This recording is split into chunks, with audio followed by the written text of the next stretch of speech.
In a business built on legacy, power, and perception, very few names arrive carrying both a spotlight and a shadow.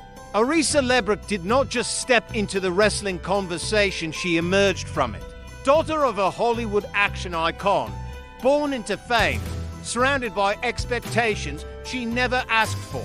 But this story is not about inheritance. It is about pressure, silence, and the slow, deliberate construction of an identity that refuses to be borrowed. Because the WWE-Style rise of Arissa LeBrock is not loud. It is not flashy. It is unsettling. And once you understand it, you will never see her the same way again.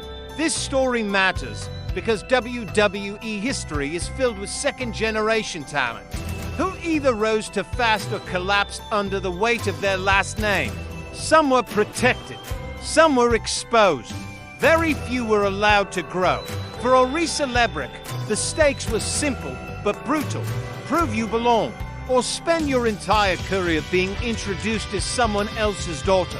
There was no guaranteed contract, no red carpet, no storyline written in advance. Only opportunity and risk. Before the cameras ever found her, Arissa was already fighting something far more dangerous than opponents' assumptions. Fans expected arrogance, entitlement, shortcuts. Instead, what emerged was patience, a deliberate refusal to rush, a choice to learn before performing. In a generation obsessed with instant moments, Arissa's rise began in silence. No viral debut, no surprise entrance, no manufactured buzz. Just training, conditioning, and repetition.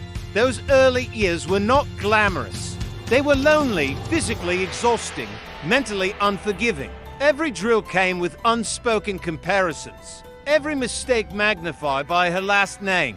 The wrestling world watched quietly, waiting for cracks. But they didn't come. What separated Arissa was not explosiveness, it was composure. Where others tried to impress, she absorbed. Where others rushed, she refined. Her movements became precise, her timing deliberate, her presence controlled. Slowly, something shifted. The narrative began to change, not because of hype, but because of consistency. In training environments, respect is earned privately long before it's shown publicly, and Arissa earned it the hard way.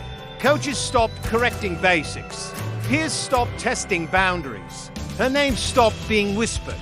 Instead, people noticed her awareness, her ability to listen, her willingness to reset rather than defend mistakes. That is where the build truly began. When opportunity finally appeared, it was not dramatic. It was subtle, almost easy to miss. A chance to perform, a chance to be evaluated, a chance to fail in front of the right people. This was the real test, not whether she could wrestle, but whether she could handle scrutiny without collapsing inward. The performance wasn't perfect. It wasn't supposed to be, but it was controlled, confident, intentional. And more importantly, it was hers. No borrowed swagger, no forced intensity, just presence. That moment quietly changed how decision-makers viewed her. She was no longer a project, she was a possibility. But the turning point did not come in the ring. It came afterward. Because in WWE-style systems, what happens when the cameras are off matters just as much. Arissa didn't celebrate, didn't demand feedback, didn't ask for reassurance. She returned to work. That response sent a message louder than any highlight reel. This wasn't someone chasing attention. This was someone building longevity. From that point forward, expectations increased and so did pressure.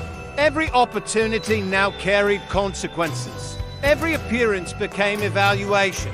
And here is where many prospects crack. The weight builds, the patience fades, ego creeps in. But Arissa adjusted. She studied pacing, learned restraint, understood how to let moments breathe instead of forcing reactions.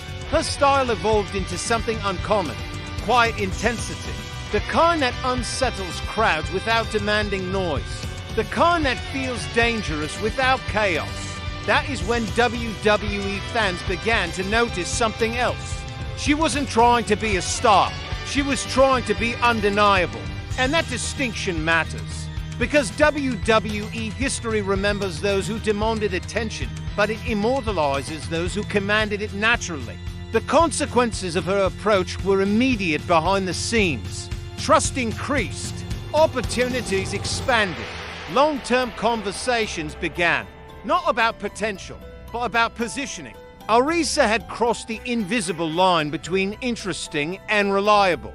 Yet even with momentum, her rise was never guaranteed.